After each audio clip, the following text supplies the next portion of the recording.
Hi everyone, welcome back. Today's video is going to be the first of two videos where I help you go through the first time home buyers process based on my experience as an insurance broker.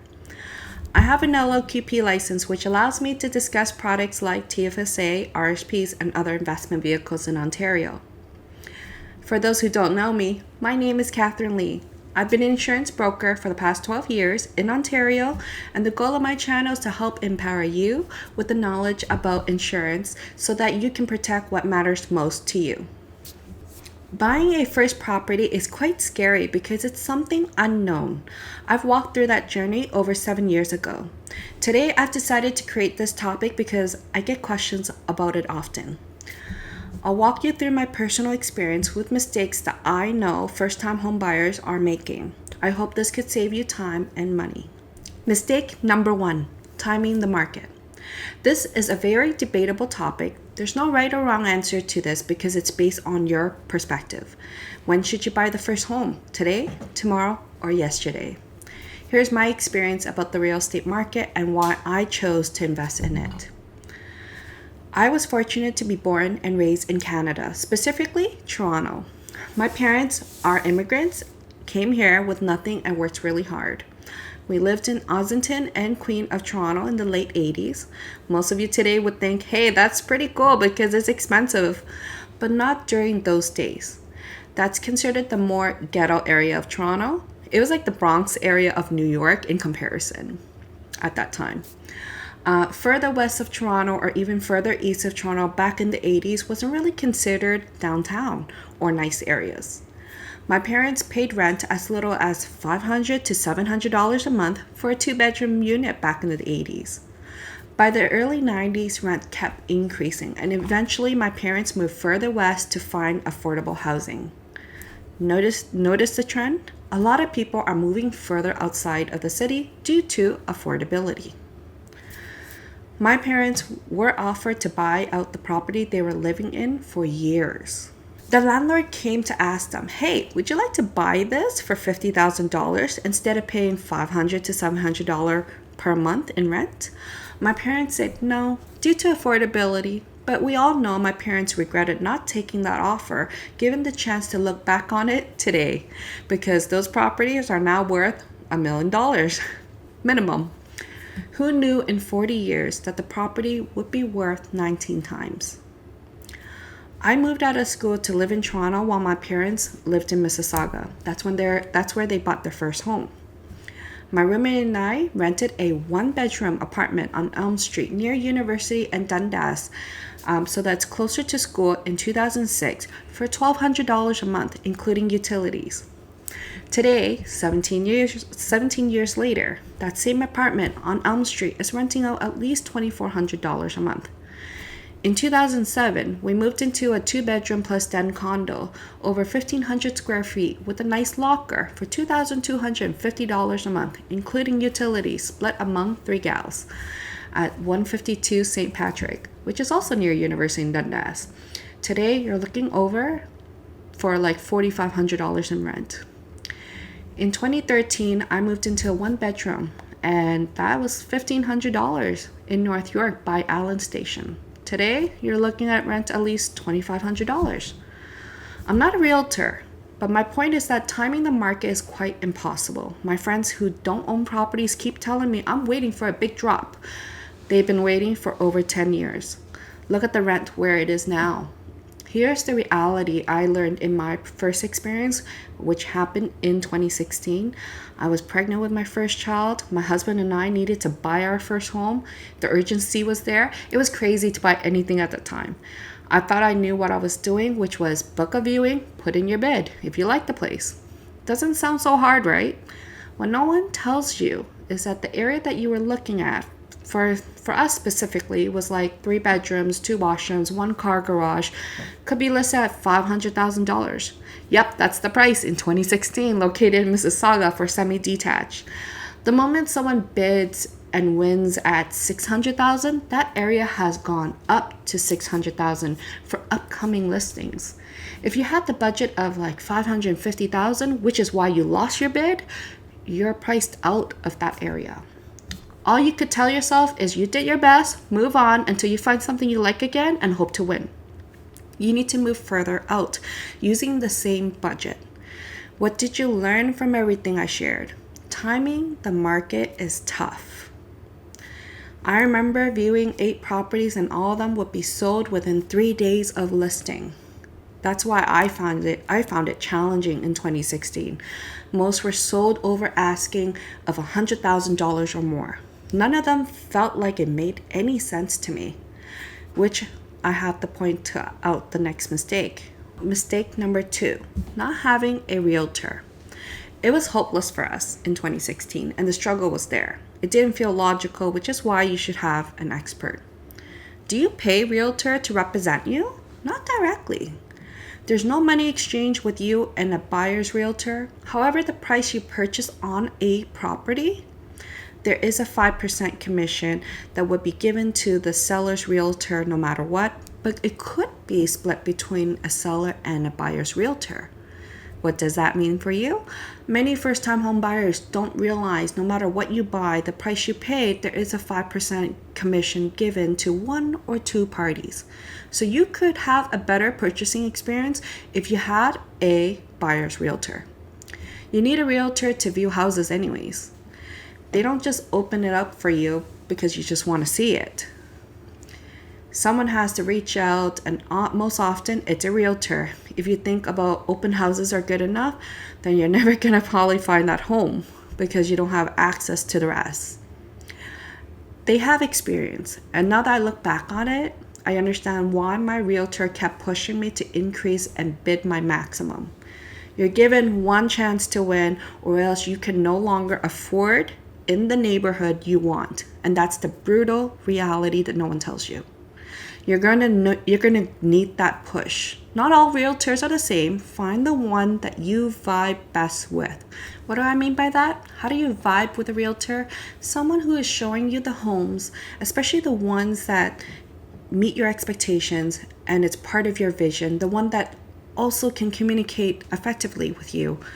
You could probably view 2 perfectly nice homes, but one could be further from the city, that's within your budget, or closer to the city and the price is a lot higher. You need to weigh out the pros and cons. Is it worth the extra 20 minutes of commute for a $200,000 difference, for example? You also need to think fast because the window is short. Back to my experience, we were lucky we came across a house that was detached, 3 bedrooms, 2.5 washrooms, 2-car garage, approximately 1,800 square feet, and a decent backyard for $649,000, a bit further northwest of what we wanted to purchase from. My husband and I did what we thought was best and were given good advice by our realtor at the time, Kim Vong, special shout out. We purchased it for $702,000, which is over asking. There were 4 other offers. We were lucky that the owner of the house didn't do any bidding wars. It was just one offer and she picked the best one. After winning, my husband and I had buyer's remorse because we started asking questions. Didn't we lose a lot of bids? Why did we just win this one? Is something wrong with the house? Oh boy, are we making a mistake? Look, I loved my house the moment I saw it. And I could imagine my children growing up in this house. So my husband just told me, it's the first house. It's not going to be the last. Don't overthink it. Take one step at a time. That's exactly what we did. So my tip for you to counter this timing the market is for you to sit down, go through your numbers, budget, and to find out what works for you. That way you're realistic in your search. Once you have the property, it is gonna be a big financial burden. I meant to say financial responsibility. But you're going to thank yourself in the next 5, 10, or 20 years. Home owning may not be for everyone. Do it when you're ready and when you think it's best, and sometimes it can be life-changing. Don't be like my parents who regret giving up the $50,000 property, which could have been worth over $1 million today. They still bought into the market later on. 6 years after I purchased my first home, do we have any buyer's remorse? Absolutely not. Mistake number 3, not utilizing your RRSPs for your first home. For first-time home buyers, there's a program within the RRSP accounts. What is an RRSP account? It stands for Registered Retirement Savings Plan. This is an account type that you can open with any financial institutions like the big banks, TD, Scotiabank, you name it, Manulife even. Not a lot of first-time home buyers are aware that there is a home buyer's plan that allows you to withdraw from your RRSP account for your first property. You can find this information on CRA website as well. What does that entail? You can withdraw up to $35,000 from your RRSP account for your first home. You can get the tax deductions for all the deposits you made on your RRSPs. Those deposits have to sit for at least 90 days in the RRSP account before you can withdraw them for the home buyer's plan. You must purchase a place of residence within the 1 year withdrawing your RRSPs for the home buyer's plan, or else that money has to go back into that account. Once you withdraw it, you will need to repay it back into the RRSP in 15 consecutive years that follow. I'll give you an example later, okay? To be eligible, you must have a social insurance card number because you're a permanent resident or a Canadian citizen. You also have to be filing your taxes, where you should be accumulating an RRSP limit, which is personalized based on your previous years of income. You can find that on your personal notice of assessment. Please be careful. Since you're opening an RRSP account to withdraw the money in the short term, you may want to set up this account as a front-end load of 0%, no fees on withdrawal, and probably choose something that provides a high-yield savings account, similar to a GIC. If you're planning to buy a property within a year or two, the investment period is too short. Look at today's market on how investments took a dive. You need your down payment intact. Keep that money in there for at least 90 days is the key. So example, I have a client named Jane Doe. She's approximately 27 years old, making approximately $75,000 a year.